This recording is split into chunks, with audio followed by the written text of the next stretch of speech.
Independence Day, July 4th, is a day where all Americans can celebrate their patriotism by reverently saluting the stars and stripes and contemplate just how fortunate we are to live in the most prosperous nation in the history of the entire world.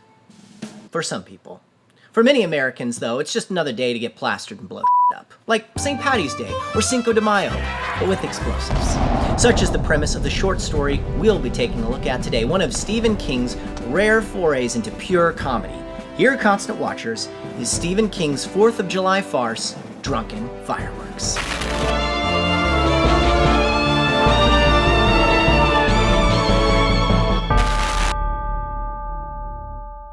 Drunken Fireworks has a rather unorthodox publishing history. Normally, short stories are first published in a magazine or journal and then make their way into book form as part of a collection. With a best-selling author like Stephen King, though, he can publish his short story collections without those stories ever appearing anywhere else, even though he does still regularly publish his short stories in other magazines. In the case of Drunken Fireworks, it did appear somewhere else before its inclusion in King's November 2015 collection, The Bazaar of Bad Dreams. Just not in written form. It was released in June 2015 in audiobook form, narrated by Maine humorist Tim Sample, in a Maine accent so thick and rich, you could drizzle it on your blueberry pancakes. And it certainly seems as if Drunken Fireworks was intended to be an audiobook first and a short story second. It's written in the form of a police statement given by our protagonist Alden McCausland to Castle County Police Chief Andy Clutterbuck. Here's how it starts. Statement given by Mr. Alden McCausland, Castle County Police Department. Statement taken by Police Chief Andrew Clutterbuck. Arresting Officer Ardell Benoit, also present. 11:15 a.m. to 1:20 p.m., July 5th, 2015. The McCauslands, Alden and his ma, aptly named Ma, welcome to Ma, are on the verge of having to sell their old cabin on Abenaki Lake, where the haves and have-nots are in stark contrast. It was on the town side of the lake, the west side, and you both know what it's like over there, all reedy and shallow with plenty of pucker brush. The east side is nicer, with them big houses the summer people have to have, and I imagine they looked across at the slums on our side, all shacks and cabins and trailer homes, and told themselves it was a shame how the locals had to live, without so much as a tennis court to the names. But then, Alden and Ma come into some new money, thanks to 2 strokes of luck. The first is when Alden's dad dies of a heart attack, leaving his surviving son and wife, that's Alden and Ma, to inherit his life insurance that he's been paying into secretly. $75,000. It's like hitting the lottery. Until stroke of luck number 2 happens, which is when Ma actually hits the real lottery. Ma was in the habit of buying a $5 scratch-off ticket once a week after she got her groceries at Mommy's Super Shop. For years she'd been doing that and never won more than $20. Then one day in '04, she matched 27 below to 27 above on a big Maine Million scratcher, and holy Christ, on a bike, she seen that match was worth $250,000. And that's when the troubles begin. Now that Alden and Ma McCausland have nothing better to do than sit on their porch and drink and bask in their new wealth, they start to get annoyed by the wealthy Massimo family across the lake, because the Massimos, boy oh boy do they know how to party. You got cookouts and football games and of course plenty of drinking. But it's one of the Massimo sons that really gets under Alden and Ma's skin. He looks a little like Ben Affleck, which, well, that's enough to get under anybody's skin, to be honest. Don't go away, my heart. Why you dunking me, girl? Why you dunking? And he plays his trumpet all the time, which, believe me, narrator Tim Sample makes every bit as annoying for the listener as it must be for Alden and Ma. Ma hates the trumpet in the Ben Affleck-esque trumpeter, saying, "Dizzy Gillespie, he ain't. Someone ought to dip that trumpet in olive oil and stick it up his ass. He could fart out God Bless America." So begins what Alden calls the 4th of July arms race. Alden and Ma light up some sparklers. The Massimos get even bigger and brighter sparklers, which makes Alden and Ma bring out the firecrackers, which makes the Massimos get even bigger and louder firecrackers, which prompts Alden and Ma to set off cherry bombs, and so on and so on and so on, until Alden buys a firework called Close Encounters of the 4th Kind. And, well, let's just say there's a reason the story takes the form of Alden's statement to police. As I said, Stephen King's rare foray into pure, inane farce. And as we've discussed on this channel many times before, most especially here in our series premiere, Stephen King doesn't mind being dubbed a horror writer, even though he doesn't really consider himself one. You can call me anything, as the saying goes, just as long as you don't call me late for dinner. But the term genre holds very little interest for me. Yes, I like horror stories. I also love mysteries, tales of suspense, sea stories, straight literary novels, and poetry, just to mention a few.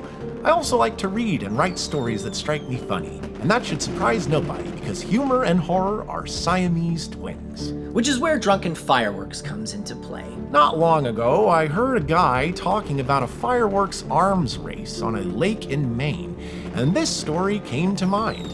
And please don't think of it as local color, okay? That's another genre I have no use for. So just how did fireworks and the 4th of July come to be a combo as American as hamburgers and heart disease? Well, it all started way back in 200 BCE in China, and it was all by accident. Initially, it was as simple as tossing bamboo stalks on a fire, which would then explode because of the hollow air pockets in the bamboo. Firecrackers all natural. And then, 1,000 years later, around 800 CE, legend has it that an alchemist, searching for the secret to eternal life, mixed sulfur, charcoal, and potassium nitrate, and accidentally created gunpowder. This gunpowder, when packed into bamboo or paper tubes and ignited, gave us our very first fireworks. But still, this was a far cry from the kaleidoscopic array of fireworks we see today. Back then, the fireworks were just tossed on a fire and blew up in a series of small, colorless explosions.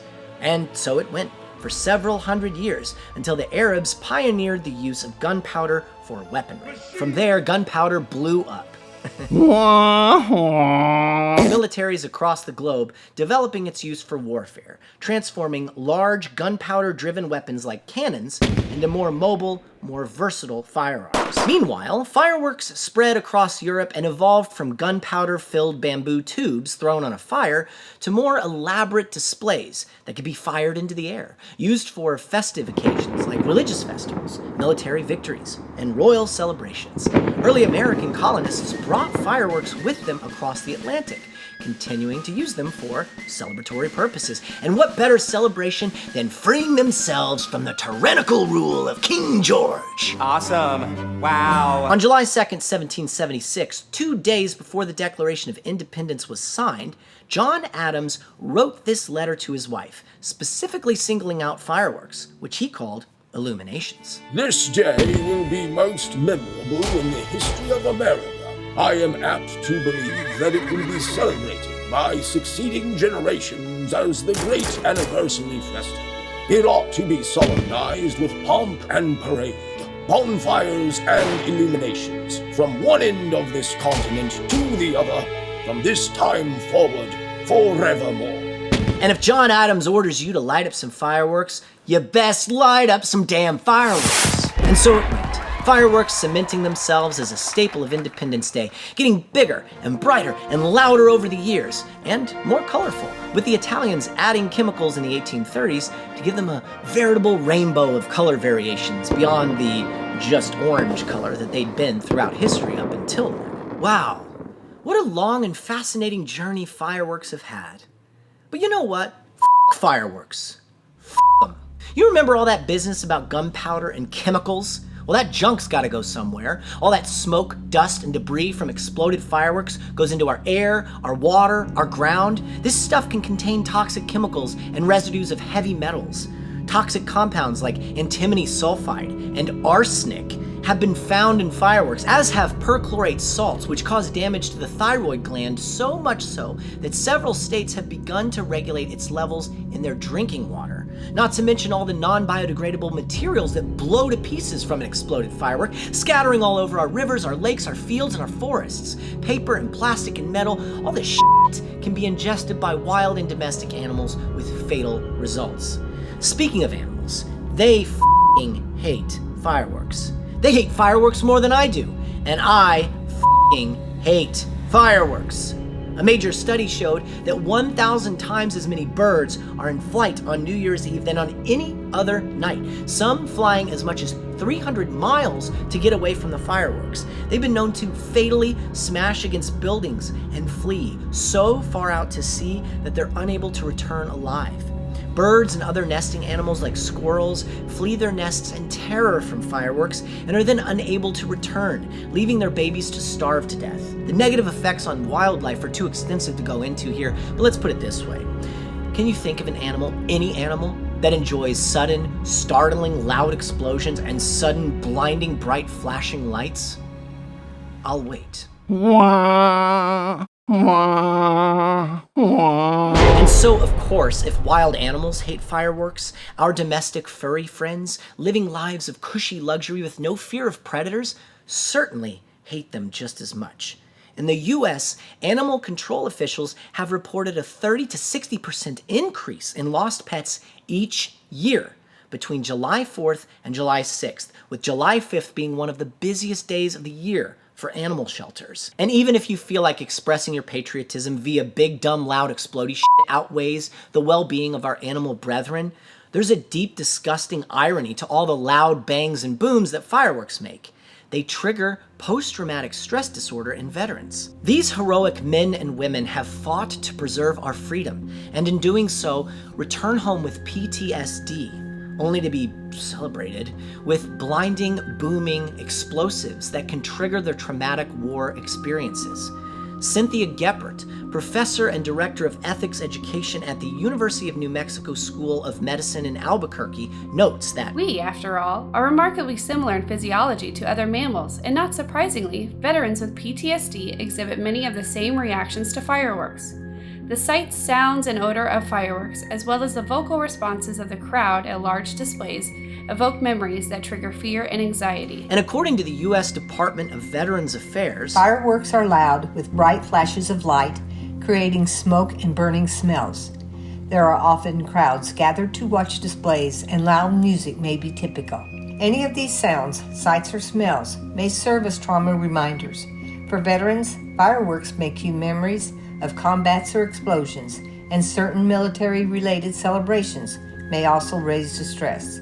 For others, fireworks may be reminders of intense fires or gun violence. Fucking fireworks.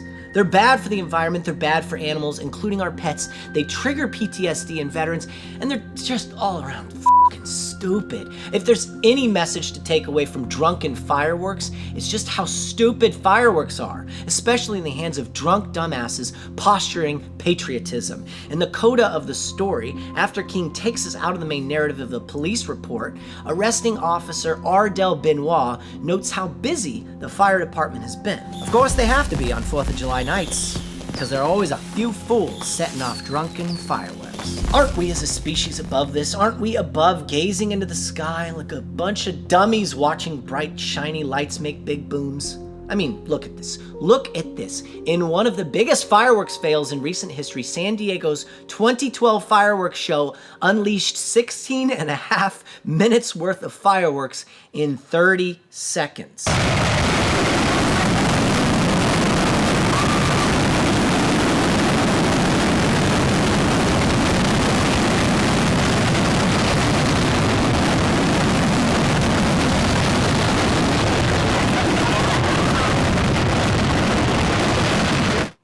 So fucking stupid. Let's overcome our lizard brains and their attraction to such big, dumb things, and let's do what's right by nature, our animal friends, and those who have fought for our freedom. This Independence Day, join me in saying fuck fireworks and celebrate your patriotism in a much more thoughtful, and dare I say, far more patriotic way, by watching a Michael Bay movie.